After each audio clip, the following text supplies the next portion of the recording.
impact. I measure my vision by impact. I look and see how does it impact people. You know what I mean? If I'm doing something, and I feel like I have, other talents, but if any of those other talents are not impactful, I would slow them down or stop them completely. You know what I mean? This is what I need. Whatever is impactful to be used inside of my life. Flip the switch. So we could, okay, so good. All right. So welcome to the Flip the Switch podcast, where we flip the switch on everything, and I do mean everything from relationships to fatherhood, motherhood, self-identity to kingdom and spirituality, and anything else you want to talk about, anything that has to do with living life, we are talking about it. Listen, today, woo, we got probably the best episode that's about to happen since we started this thing. And I know y'all probably like, how can you ever do a podcast episode with your co-host? Listen, you just can, because you're the host and you can do that. Like, you're the CEO, you're the man. You know what I'm saying? Like, you can do that, right? You can do what you want to do. Exactly. You just do what you want. So today's guest, if y'all haven't figured it out, if you're not aware of who my co-host is DeandreOfficial, right? What up? AKA DeandreOfficial. I'm only saying the last name government. It's on Facebook and tagged, so I don't want people to think like, and trying to be extra or nothing. Nah, this is DeandreOfficial. So listen, talk to us, because we're about to have some fun. We're gonna get into this, but we're about to have some fun with this random opinion. But I want you to talk to the people. Obviously, for those that don't know, we have what's called a highlight of the week, and we highlight all of our guests, all of their business, their brand, their products, whatever it is that they're trying to, push or whatever. So, I would imagine, if anything, right now, you pushing this book like to the moon. Right now. Yeah, man, that's all I think about lately. Who's DeandreOfficial? Where did DeandreOfficial come from? Like literally, my mother's womb. Like, if we want to be literal, that's literally where I came from, my mother's womb. And after I got here,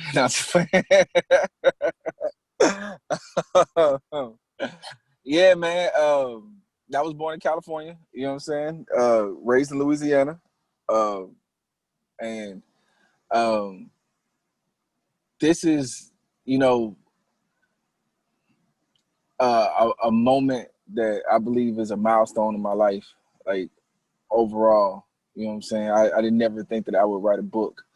I wanted to say that before I said, like, some of the things that I came away from. You know what I'm saying? Single mother household. My mom, 4 kids by herself, raising us. You know what I'm saying? No money. I think I told you one time, there was one time in my life where she was working 1 hour for 1 week, 1 hour a week at her job. You did tell me that. And we somehow survived all that. You know what I mean? I believe God put us through all that. Early gangbanging affiliations, so many times that I could have been behind bars. I recently, it's interesting, I recently just had a conversation with an old friend of mine he's doing life in San Quentin right now. And he called me, and we hadn't talked in years. He was like, I heard that you accepted the Lord Jesus Christ. I was like, yeah. He was like, yeah. It was like, when I heard that you was preaching, I was happy, because I was concerned, because I thought you might be in there with me one day, and I didn't want that to happen. I was like, dang, you know what I'm saying? Like, I hadn't heard so long, been reminded so long of really the path that I was going down. So to hear that was like sobering for me. Right. But yeah, and my name, you know what I mean? DeandreOfficial just means that I'm officially DeAndre now. You know what I mean? I ain't wearing no more masks.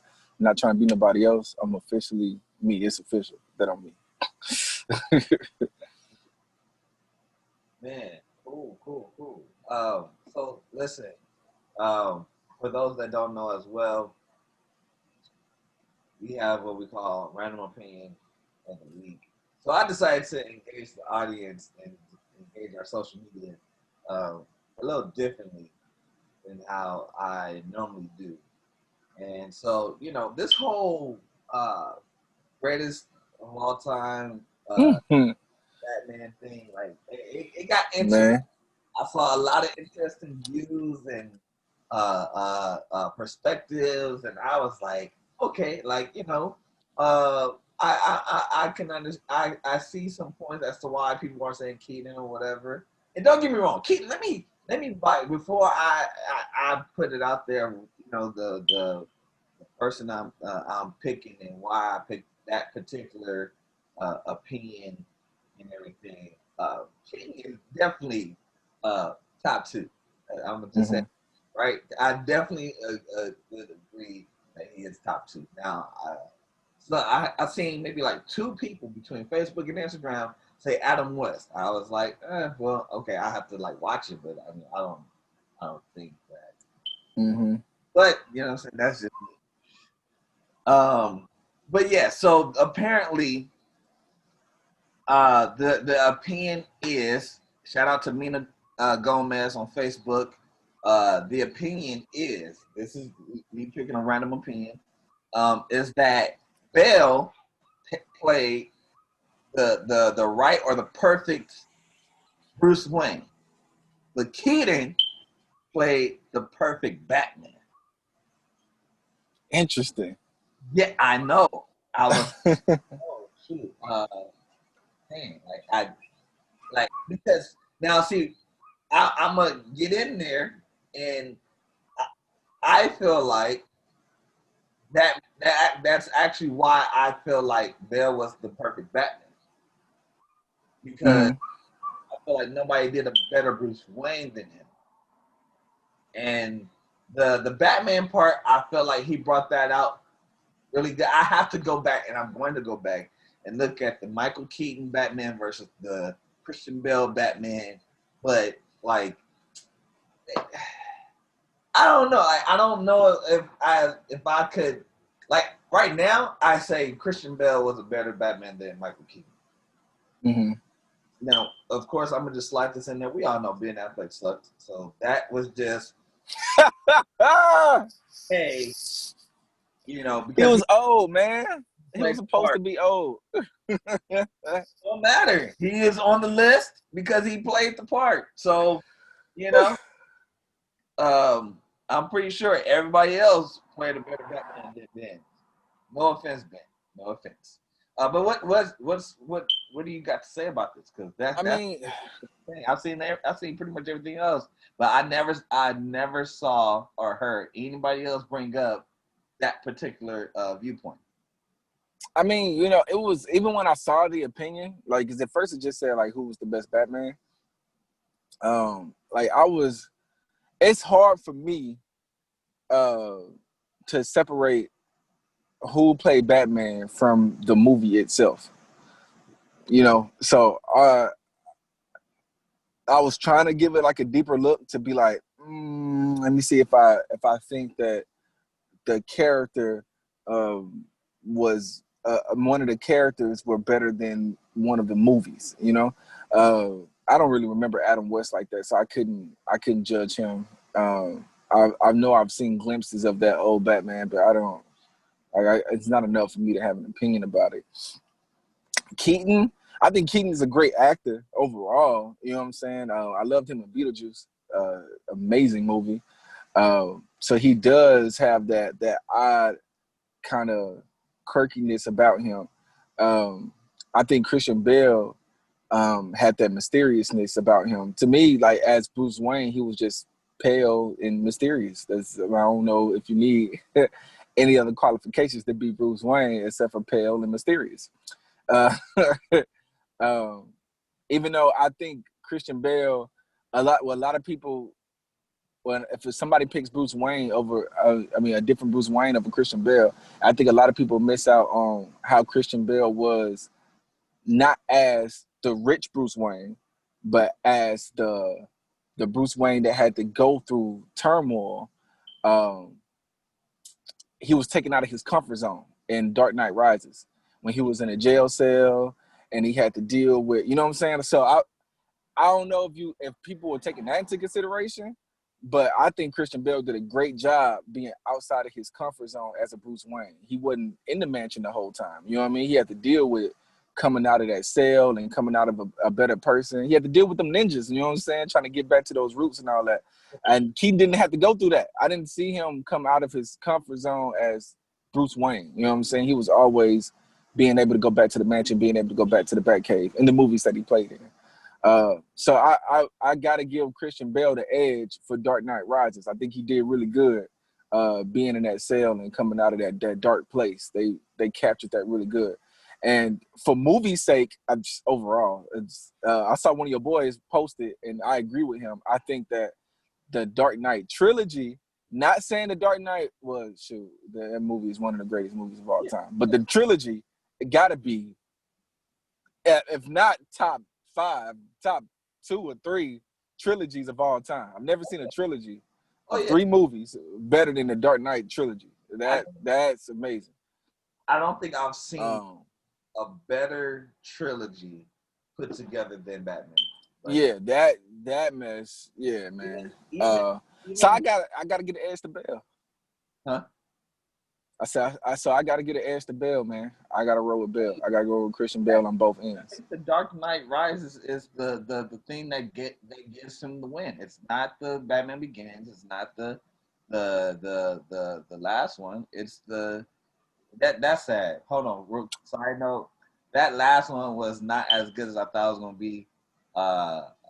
Even though it was a good movie, but it was. Yeah, that's how bad. Like, wait, you mean Dark Knight Rises? No. That is the last one. No, the Dark Knight Rises was. Oh no, right, you're right. My bad, I forgot. But Dark Knight Rises was. So I meant Dark Knight, not Dark Knight Rises. Dark Knight was like, whew, that one was fire. Yeah, Dark Knight is in a whole different category because of Joker. Joker he stole the show. You've never seen a Joker like that. It's just, he was amazing. Now I did tell somebody. I can't put. I don't think I could put any superhero movie over Endgame. But I've never seen Endgame. I've never seen it. I don't even know what it's about. What is it? Oh, you mean Marvel? Yeah. Oh, shoot. Yeah. I'm tripping. Yeah. Oh, yeah. Endgame was amazing. Yeah. Okay. There we go. When I woke up late. All right. So it's funny because when I saw y'all posting about it, I was like, "What the heck is an Endgame? What is this?" See, I'm used to seeing Avengers Endgame. I didn't see the whole word, so I'm thinking it was something else. I was like, Marvel and DC fans, you already know what we're talking about when we say Endgame. So it will. Yeah, I wouldn't argue with that. Endgame was amazing. Oh yeah. Shout out to my boy Byron Griffin from high school. He hopped on. He said MK is the GOAT. I'm not gonna continue this pointless debate. First and foremost, Michael Keaton is great, but again, a lot of people give Bale the knock for the voice. You know what I'm saying? I agree. It was kind of odd, but who cares about Batman talking when he's fighting? I'll be honest. When I first watched it, it was like, okay, that was strange, But I guess you live with it because everything else about it is great. Like everything else about his Batman, his Bruce Wayne, the whole movie, the everything about it, like the acting, all of it was like phenomenal. So yeah, and when he's in the suit, he has the least amount of dialogue, so he's not even talking as much when he has that voice. So I wasn't really tripping. And that's yeah. I don't. Bane's voice was weird. His voice was weird. I did not expect his voice to be that light. That was weird. Too. If we want to get on voices, the greatest voice of Batman is Kevin Conroy. Like, I don't care if it's an animated. Who is that? Is that the dude who did the animated series? Yeah, the Batman animated series. Oh yeah, that series was amazing.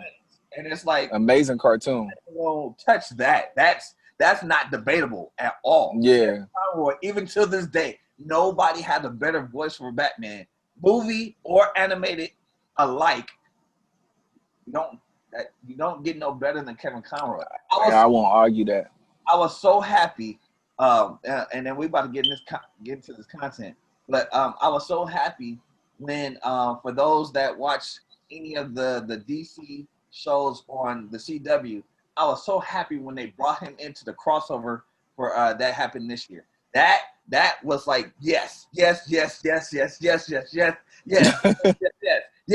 like yes. And the thing is, we never saw him play an actual Batman physically until then, and he played because it's different for it's different multiverses or whatever. So it's different versions of Batman. So they go to I forgot which Earth number it was, but they go to that particular Earth number to talk to him or whatever and all that other stuff. Oh, I know I'm right about Conroy. I know I am.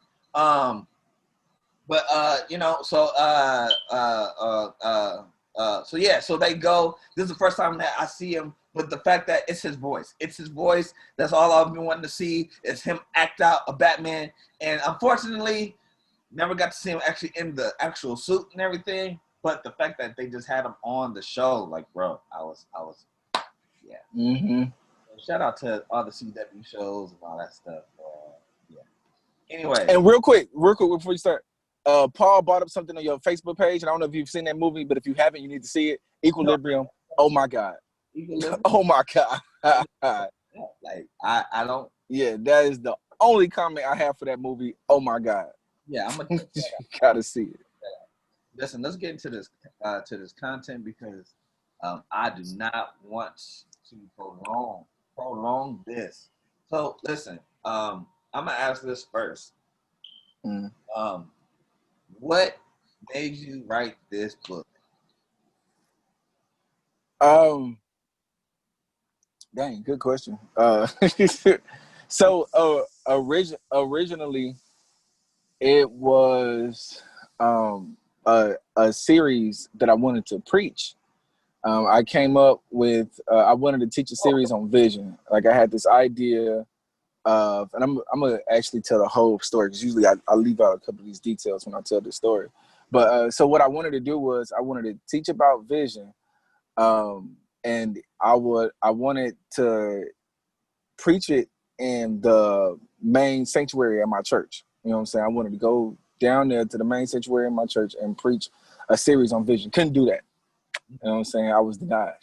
So I was like, okay, how about I do it in the youth sanctuary, just a series. It's going to be like I was planning on making it like a 4-part series.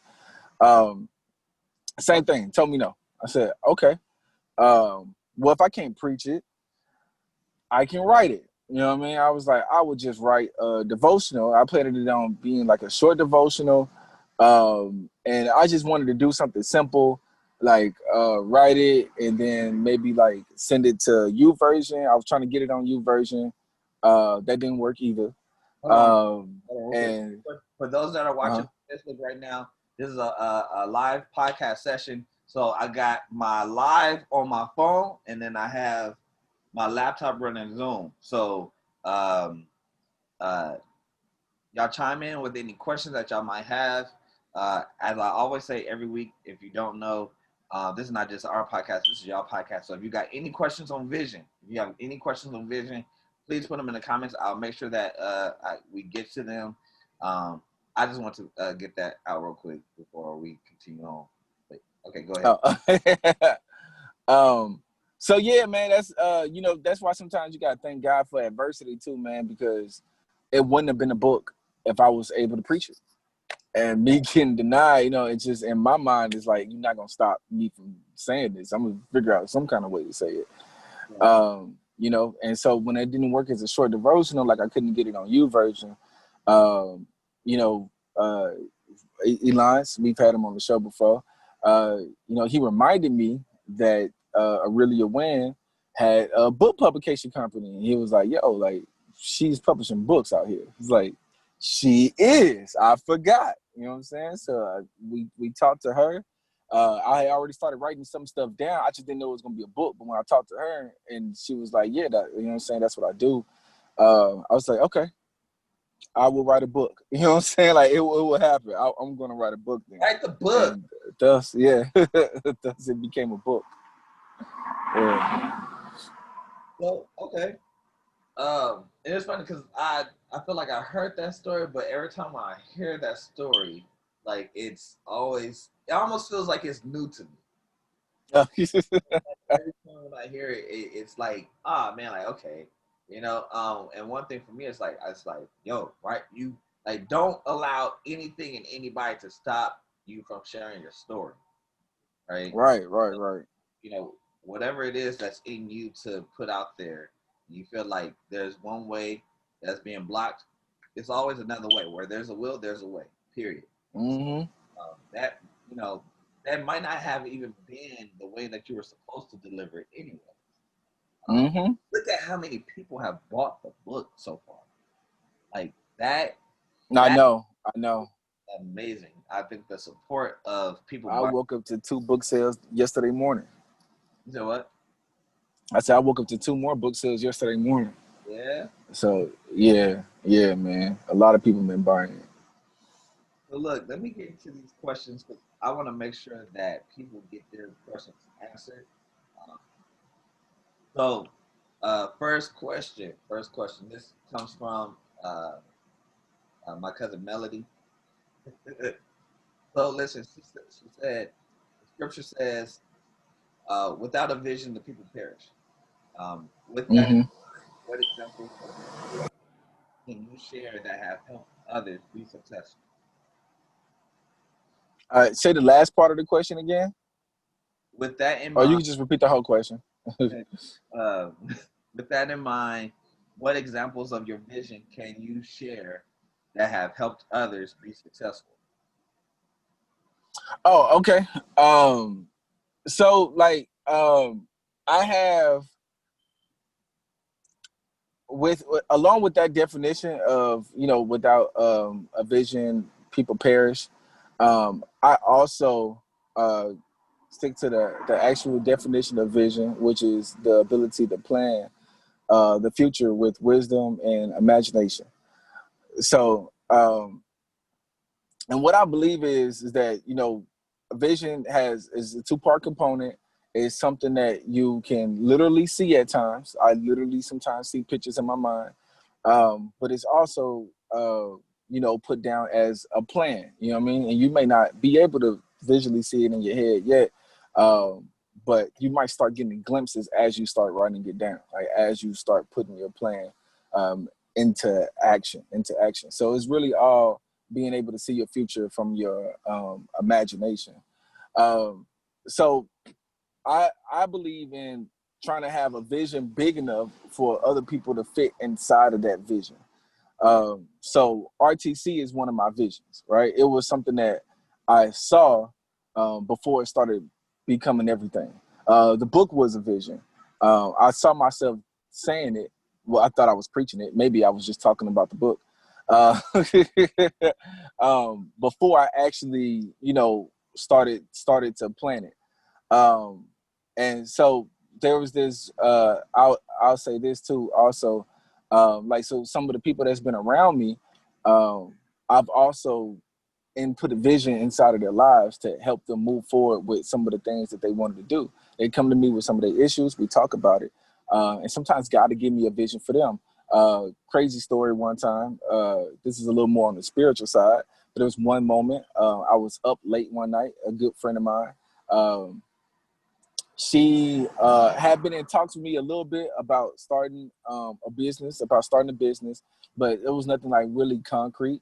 There was one night that I was just up randomly, and then I could see her owning a business. Like I literally could just see it. It was random, and so I asked God. I said, God, if this is you showing me this, bring her to class tomorrow night. This is a Tuesday night. This is before Wednesday. So I was like, bring her to class tomorrow night if this is really you. And I hadn't seen her in class maybe like a few weeks. She showed up. And as soon as she showed up, I was like, oh, shoot. Now I have to say something to you about what I saw. I came up to her and I told her about what I saw, and then she told me that she had just literally got her LLC earlier that week. You know what I Wow. mean? So she was making moves. I didn't even know that she was making moves. So where the practical side of vision comes in at is after she told me that. Now it's like, okay, we got foundation. Let's start building from there and keep looking into the future, right? Let's keep looking forward about what we can do now, and therefore now your vision is intact. You know what I mean? Now it's intact. It's not just something that you hope for, but it's actually something that you're working to bring into fruition. I hope that answers the question. I mean, I also too, because it's not my question. I get clarity on it. Um, so yeah, hopefully that does answer the question. Um, uh, for those that are hopping in on the Facebook, this is the Flip the Switch podcast. Um, we have a very special guest who is also my co-host, DeandreOfficial, on talking about his book dedicated to being God's visionary. So if you have any questions about vision, please, by all means, ask them, put them in the comments, and I'll make sure that I shout you guys out and answer them, or get them answered, or try to at least. So another question, man. Mhm. How do we measure our vision? This is coming from my boy Chris Burt, aka Algorithm C on Instagram. He wants to know, how do we measure our vision, and does it always have to align with dreaming big? Good question. Right. So let me answer the second part first. Um, so I think the word big, sometimes it's taken out of context. Like if we say dream big, like it may sound like it has to involve maybe millions of people or something like that. But when I say dream big, I'm just saying dream of something that's bigger than what you know right now. You know what I'm saying? It's just out of what you've experienced, out of your current reality. To me, that's big. You know what I mean? So Right. yes, I think it does always involve dreaming big because it's outside of what you know, you know. So that's the second part to the question. Is the first part is he said, how do we measure it? So I'll just say how I measure mine. I only measure mine by God's character, God's ways, and what God might want for people. So I think if I could use one word that I think fits what I would do is impact. I measure my vision by impact. I look and see how does it impact people. You know what I mean? If I'm doing something, and I feel like I have, other talents, but if any of those other talents are not impactful, I will slow them down or stop them completely. You know what I mean? This is what I need. Whatever is impactful to be used inside of my life. So one of my purposes, I believe, is to bring people back to God, back into a relationship with God where they talk to Him, where they have revelation from Him. So that's how I feel like I impact people. So if I'm not doing that, if what I'm doing doesn't bring people back to God in some kind of way, then I'm not gonna do it. So that's how I measure mine, by impact. Interesting. Um, so would you say that basically, or would you encourage people to look at um, how having vision for them helps them to impact other people or their community or something like that? Yes. Well, here's the thing. I believe that any vision that comes from God is automatically going to be a vision of service, because the scripture says that the greatest in the kingdom is the servant of all. So I believe that if it comes from God, then it's not going to be selfish. It's going to be something that benefits people around you. So I feel like if it's not benefiting people around you, if it's selfish, then it's not coming from God. It's going to always be something that impacts lives around you. So yeah, I would encourage people to look at it from that perspective Oh, always. that's interesting. I ain't gonna lie, that hit home for your boy just now. And then at the same time, I'm thinking like, okay, So then that because that I think that what you did there just now too helps people to understand. Okay, is this God or is this like or is this me? Like or like what is this? That I Mm-hmm. think that helps people to get an instant clarity on where this vision is coming. Like what am like the things that I'm seeing right now. This is this is helping me to realize right now in the moment versus trying to go ask God. And now I do think that sometimes it could be a, a bit difficult to understand because because you know people because people sometimes like the not people because the dreams or the visions they're sometimes difficult to figure out as far as where it's really coming from because of what it is, and then Mm-hmm. people don't always understand um, what they're seeing. So Yeah, yeah. it's difficult to kind of figure out what's going on. But I will say this, just to kind of piggyback and maybe just kind of add the same thing. Basically, what he's saying is that, if the dream is not just serving you, or if the vision that you're having is not just serving you, then, you know, you can pretty much bet that's God. Because Yeah. I will say is, man, by kind of by default, we are selfish, right? Right. So if we're selfish by default and you have a vision of serving someone, you know what I'm saying? Like even if that is like in your DNA, right? Or whatever, that more than likely that's God, not you. Because there's Right. be you, your your your default likes to rise up and come up and try to I want to say like have you dream selfishly, especially as you get older and you've gone through things. You've been, especially if you've been traumatized, uh, um, uh, experiences in life. Like most times I think that people have, including myself, is having visions of how do I serve and still make money, right? So then I think Yeah. vision can sometimes be skewed. Actually, let's talk about that for a minute. What are ways? First of all, if do you struggle with that, and then if you do, um, and if you don't, either way, what are some ways that you feel like can help a person to get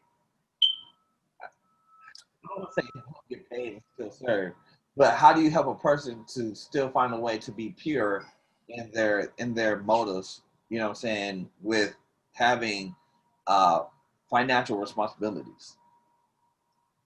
Okay. So, um, first, I'm trying to answer your question hopefully. Um, I uh, first of all, I'll say this. I guess I'll start off with this. I don't think there's any issue with getting paid for your service. You know what I mean? I think that's how the world works. Whatever service that you offer to the world, I believe that you should be getting paid for. Now, this is how I separate, what I'm willing to just do for money and what I'm willing to do to actually, change people's lives. Um, is I'll do it for free. You know, there are some things that I'm willing to do for free that I believe kind of proves that okay, I'm more into what I'm doing than what I can receive from what I'm doing. So as you know, like my life training class, I don't charge people to come in there. You know what I'm saying? Like that's free. You're not being charged to hear any of that. Even though I feel like what is said in there, I could be paid for. I have people who have wondered why I do it for free. And the reason is because I believe that if you start doing it for free, scripture once again says that your gift makes room for you. that it'll put me in positions, it'll put me in places to be able to make money, you know. I also believe this. So I think that a lot of people get sometimes confused on purpose and occupation, right? And I think vision kind of fits both of those categories. But a lot of people are like, you know, what's my purpose? But then they're looking at their occupation at the same time. Like, should my purpose be my occupation? You know? So I think that, you know, throughout life, we serve a lot of small purposes. You have a lot of purposes that you're going to fulfill in people's lives. There's going to be a lot of moments that you do. The job that you at right now, you have a purpose while you're there, you know, to do something for God. So I think that we have a lot of small purposes in life, but I think that you were created to live off of what you love. I really do believe that. You were created to live off of doing what you love. The scripture tells you that if you delight yourself in the Lord, then he will give you the desires of your heart. So if you desire inside of your heart to do something that you love, that also brings God glory. This is, I believe it happens by default, that you bring God glory and you receive joy at the same time because you're doing what you love. And I don't think that what you love was given to you by you. I think that what you love was given to you by God. I believe that he gave you your desire. So automatically, once you start doing what you love, you're going to bring God glory because you're receiving joy from it. And when you receive joy from it, you're a better person. You're a better you now. And your reach as far as impact has changed because whatever you love, I guarantee what you really love to do makes other people happy. I guarantee if you search really deep down inside for what you really love to do, it's not something that leaves out everybody else. It makes someone around you satisfied. And I believe that that's true fulfillment. When you can see that what you do brings satisfaction to other people, when you see that what you do, going back to the word impacts other people, then it brings you joy, and ultimately you'll give God glory for that. Oh yeah, absolutely, absolutely. And I will say too, just to add to that, I think that people have to remember vision was but there'll be moments throughout your journey, in anything that you do, that you'll have moments of hopelessness, you'll have moments of discouragement, you know, you'll have moments to where, you know, you're not always sure that what you're doing is the right way to go, or you know, the right thing to do. Even like sometimes we experience things in life. I know I have for sure. If I was on a Instagram live with a room full of people, I say drop some emojis.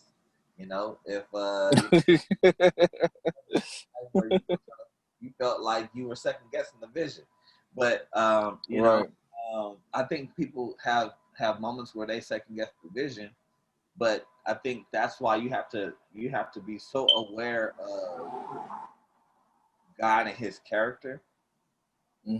To the point where you know, okay, this is God, this is a God. So when you get the vision, you know it's God. So then you walk into the journey, and you go into the journey, and you start going down the path of that journey, and you begin to deal with all these different experiences, and you know what I mean? Like you remember that vision. Like, okay, not looking completely it's not looking completely like the vision at the moment. But if I stay focused on, yo, we got to get there. We ain't there yet, but we got to get there, right? Right. Then, you know what I mean? That vision, because I think that the vision brings you joy, right? So every time you see it, you're happy about it. You're like, oh, yeah, we're about to do this. Like, how many times have we as people experience that joy of knowing, like, oh my God, like, yeah, I'm about to go and I'm about to be the best rapper in the world, or I'm about to be the best. And that's because they have vision. They can visualize themselves. They can see themselves doing it, right? And then all they're thinking is what they're seeing. So it's like, okay, cool, yeah. They don't know how they're going to get there. They don't know what the journey is going to be like. They don't know what the process is going to be like. They just know, yo, I'm going to be the best in the world at this, and I'm going to do it. Like, I'm going right now on this path. I'm going to journey right now. And then things happen along the way, you know what I'm saying? And you got to remember to keep that vision at the forefront of your mind as much as possible.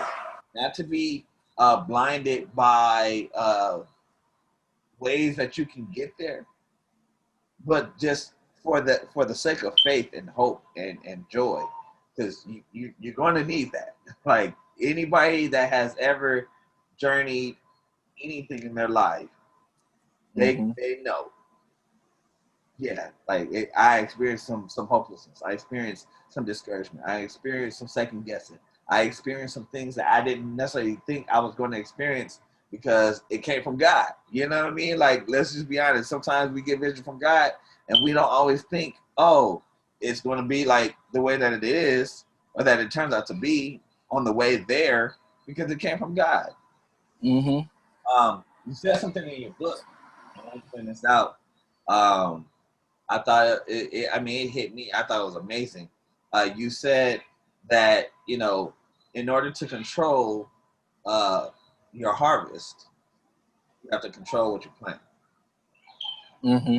I need you to talk to us about that because I think that, uh, including myself, I think that we as a people, we struggle so much with what we're reaping, not realizing Mm-hmm. that it's more than likely because of what we've sown, whether it was good or not good, right? Like, but I think one thing Mm-hmm. is sometimes we sold things 5 years ago, and because we ain't see it come to pass yet, oh, we feel like if it's something that was bad, oh, okay, I'm good because it ain't caught up to me yet, right? But then, Right.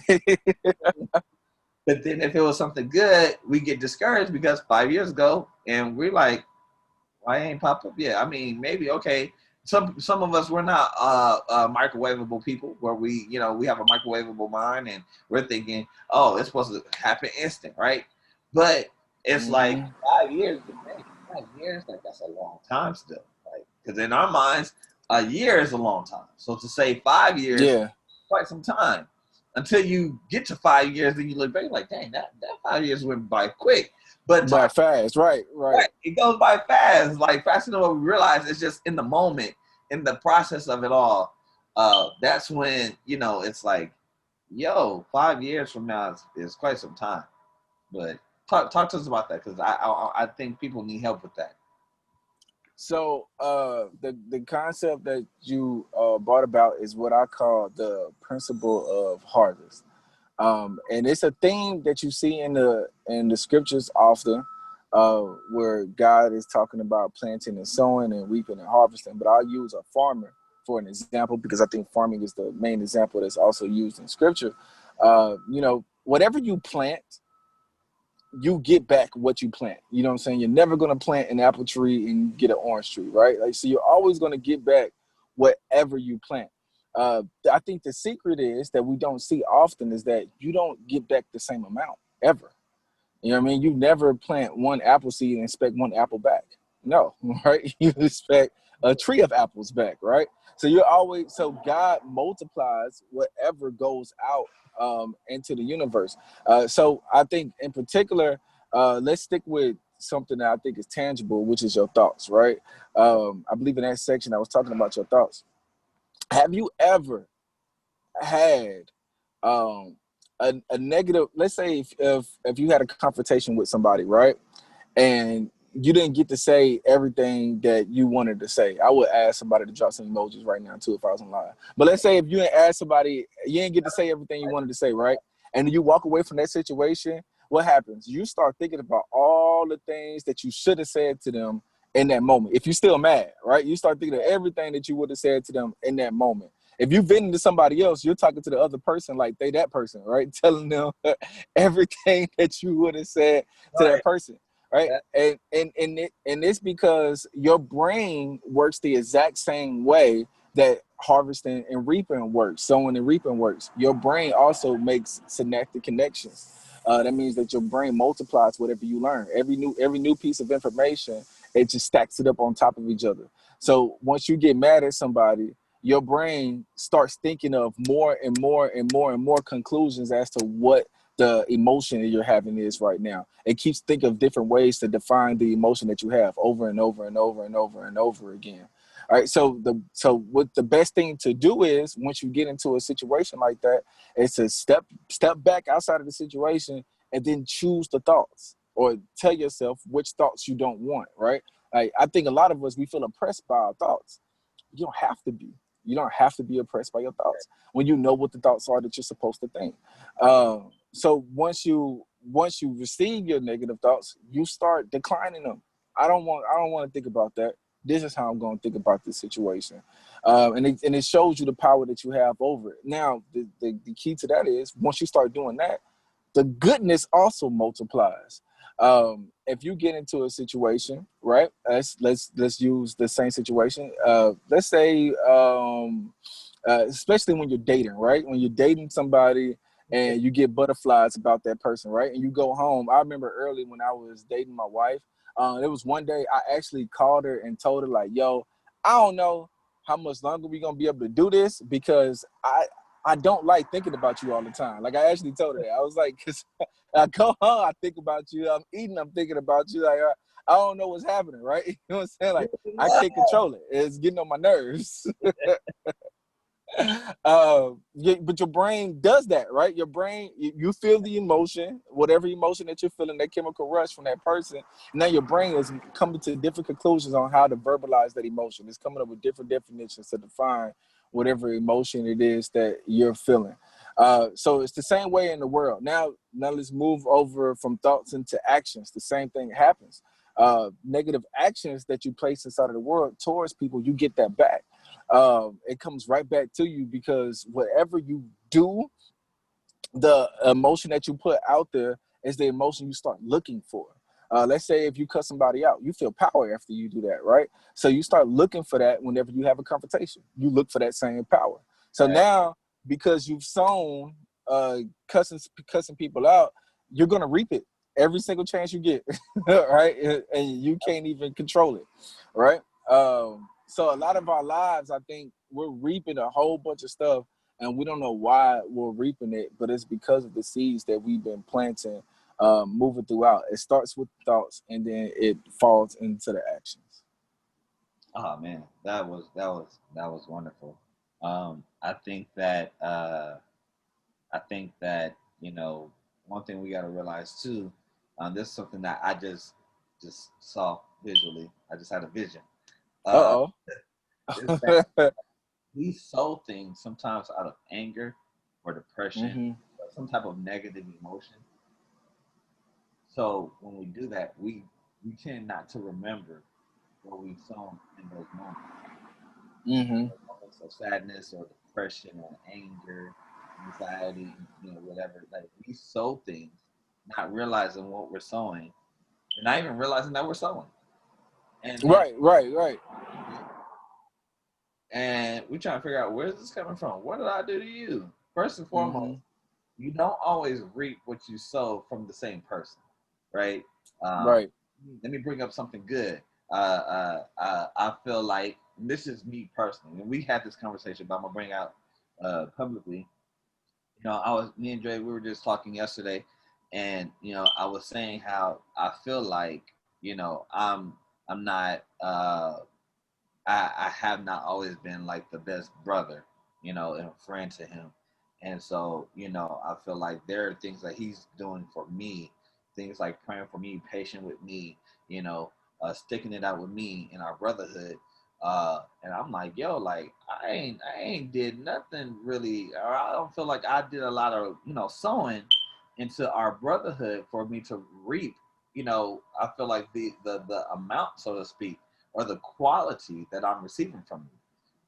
But then I have to realize too, at the same time, it goes back to what I just said. I've done that countless times for so many other people, and that's no glory to me. But I'm just talking facts. Like, I used to be that person so much. Like, on 10, I'm always like, yo, I got your back. I'm always pointing to people, trying to give people advice, wisdom, suggestions, whatever. Like, all my friends, like, yo, like, this, don't do this, whatever, blah, blah. Praying for them, all of that. now it's my turn to kind of go through my process and experience things like pride, stubbornness. I'm talking about like on a level that I've never really experienced before. Yeah, I've been there before, but it's right now where I need the most help, right, in my life. And I have someone like you in my corner saying, man, I got you. I got you. What you need to prepare for today. And it's like, this is strange because I'm really not used to that. But I have to realize I did so much sewing into other people's lives. That is a natural result.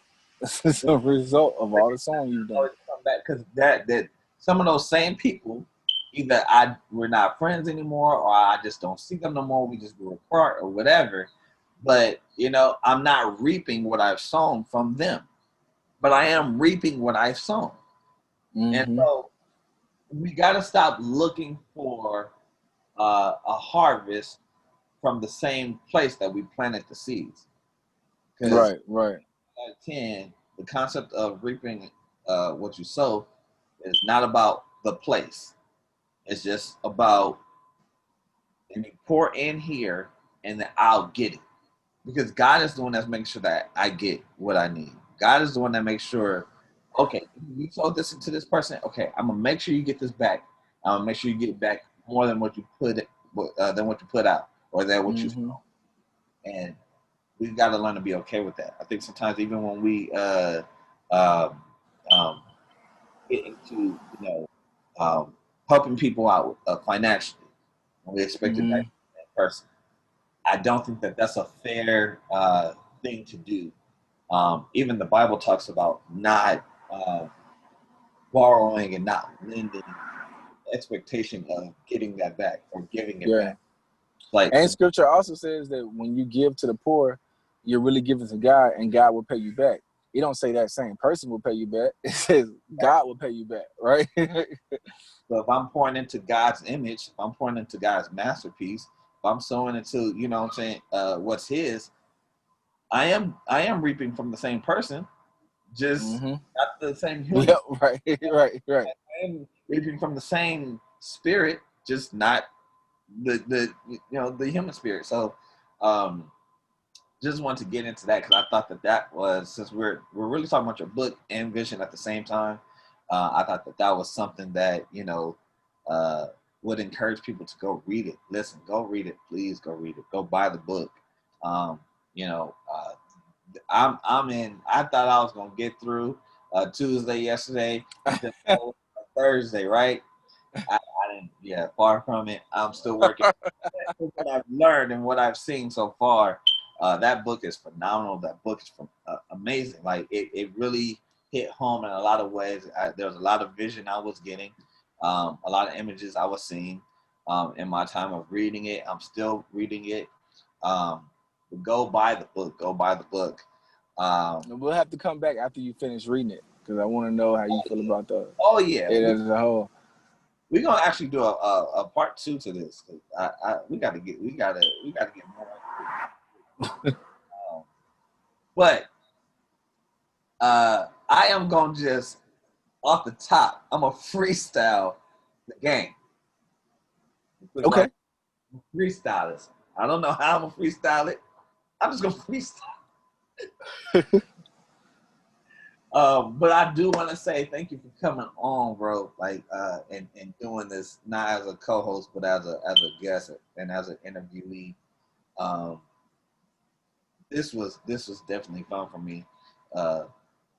Waking up late and all. I definitely enjoyed the things that you were saying. I'm looking forward to this. I'm looking forward to listening back to this dropping tomorrow. So yeah. So listen. So let me say one more thing before we do the quick lightning game. I just want to kind of give a brief reason why you should get the book, why people should buy the book. I think it holds two important factors in your life. It can turn your vision into reality, but it also can give peace to your grief. It can give peace to the grief that you have. So it started out as a book of vision. That's where it began. Let me tell the story really quick. And the first, I wanted to kind of write it Monday being the first day I write, Tuesday being the second day. I kind of wanted to write it that way. And on that first Monday, my grandmother passed away. She died that very first day, right? So I almost quit writing the book. I was like, I can't, I can't go forward. I can't, what am I supposed to do with this? It's not at all going to become, what I wanted it to be. So after I took my time to grieve, and after the funeral and everything, there's actually parts of that book that I used in the eulogy of the funeral. Oh, wow. Part of the dedication is the eulogy in the funeral. And the acronym that's on Tuesday, the peace acronym, I actually taught that at the eulogy because I was like, this is going to be a moment for me to preach. So I actually taught that at the funeral. Did the eulogy or you? Yeah. So yeah, that acronym of peace, I taught it briefly within the eulogy. I gave them an acronym. I told them to repeat the words and everything like I do from a sermon. Yeah. Did the eulogy? Mm-hmm. Oh wow! I didn't know that at all. Okay. Mm-hmm. Yeah. Yeah, I was asked to do the eulogy, and I did the second part of the dedication that you see in the book, and Tuesday the acronym of peace. I taught that during the eulogy. So me writing that part, that peace part, God was like, "That's Tuesday. Keep going from there. Now you've got a book."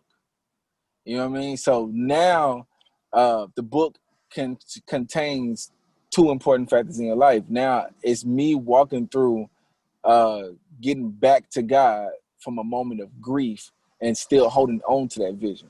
So it gives to me the vision, me talking about vision, way more depth. You know what I mean? Way more, it's way more meat to it now when you add that factor onto it. So you need this book because not only does it give you vision, allow you to hold on to your vision, but it also will conquer the moments that you have of circumstances that you feel like are against you. It allows you to be able to hold on to that vision even through those moments, because I was going through a death of a close family member and I kept the vision, right? So you can do the same thing. Wow. Yeah, we definitely gonna have you back on for that because Yeah. that you inspired by sharing that part of your story, man. I definitely I guess maybe a better term, kudos to you for pushing through and getting this book done in spite of that, because that's not easy for people to deal with. So especially if they're close to the person that passes, that's not easy at all. So yeah, so man, dang, that messed me up just now. I was like, Right. I don't even know how to go to the game from here. Like that was I didn't see that. That just knocked me out. Okay, so for those that don't know, if anybody's watching, that we do a quick lightning game. This is that. I'm about to freestyle it. Normally I use my phone, but I'm using my phone for Facebook Live, and actually, look, so we're about to get off. Listen, from what I can tell, anybody else. So I'm gonna just hop off. So listen, I'm gonna do the timer because I don't have my other iPhone with me. My old iPhone, not nothing new, so I ain't balling or nothing. Just so people know.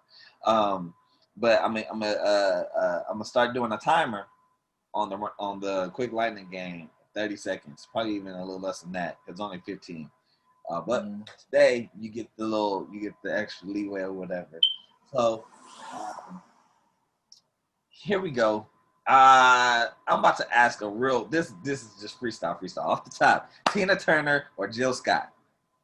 Oh, Jill Scott. I told you I'm freestyling. That hit me out of nowhere. Right or root beer? Root beer. I already know the answer to this question, but I'm asking anyways. PlayStation. Xbox. Water or Gatorade? Oh. Water. So y'all freestyling, man. I'm freestyling this. The Temptations or the Beatles? Temptations. Is that because they black? Yep. No other reason. Let's see. No, I know no Beatles song. I can sing you a Beatles song. I can sing you Temptation songs, but I can't sing a Beatles songs. I'm gonna ask you a preacher question. Okay. Miles Monroe or Paul? And I'm not talking about Paul. I'm talking about Paul that wrote the 13 epistles. Paul. Oh, you want Miles Monroe? Oh God. I gotta cook this Paul that wrote the epistles. I'm gonna have to still roll with Paul, man. I'm gonna have to. Dang. I know. Yeah. Miles Monroe said some things to change my life, but Paul didn't say some things. Paul didn't say some stuff. He didn't say Paul some got stuff. bars. Yeah, he got bars. He got spiritual bars. Let's see. Facebook or Instagram? G. No disrespect to those who are on live or might see this video later, but IG. Mac or P or what's the thing? Or Windows, basically. Mac. I'm a Mac person. Wireless microphone or no wireless microphone? Wow, good question. Wireless. Give me wireless. Rap or R&B? Rap. Inspiration for R&B sometimes.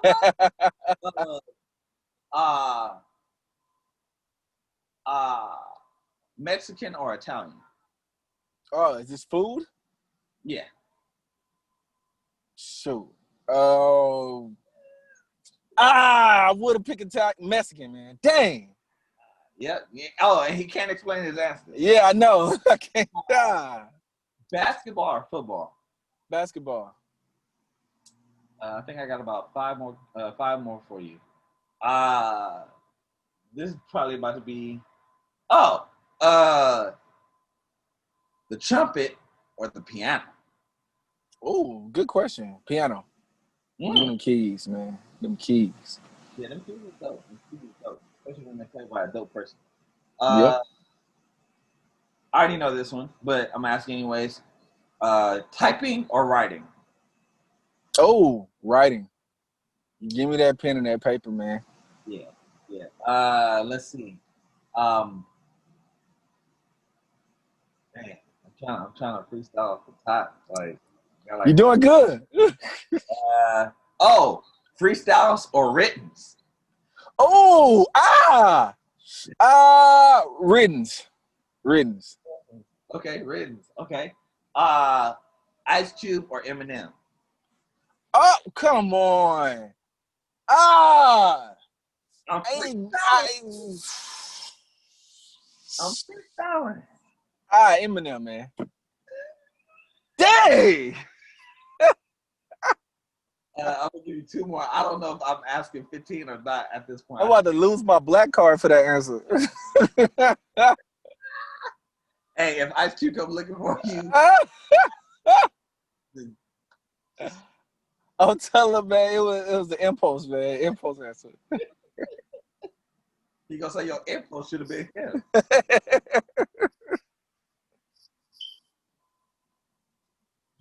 Which one do you prefer to play, basketball or football? Same, basketball. Okay. And then let's go with. I'm about to ask. I'm not as quick on my feet right now. Park or the beach? Beach. Okay. Oh, and last one. Here we go. Movie theater or home theater? Oh. Shoot. Dang. Movies. Okay. Movies. Okay. This one has a bonus. Man. This one has a bonus, and then we're done. All right. A crowd of people or no crowd of people? Oh. No crowd. Mm. Yeah. I see you feel like you I didn't even know you said written. I feel it. Listen, shout out to everybody that has joined our Facebook Live. I And appreciate y'all questions. yeah, shout out to Melody and that's my cousin, Melody, and my boy Chris Burt, aka Algorithm C. That's his Instagram. Excuse me, that's disrespectful. Um, Thank you for joining our podcast session live. I know, first and foremost, let me just say, I don't have no speakers. So if y'all could not hear them as clearly, that is my fault. I will take, all the blame, for that. I am getting monitors soon. So then, if and or when I start to do this from inside the comforts of my home again, I will actually have you guys be able to listen. Hopefully, actually, next time I record from the laptop, I'll be able to actually set it up to connect it to Facebook so we can go Facebook Live through Zoom. So Okay. that would be dope, right? Other than that, man, you my brother and my friend. You know how I feel about you. I appreciate you so much for coming on. Shout out to Dedicated to Being God's Visionary. Y'all go buy that book. Like seriously, go buy that book. Go pour it into yourself.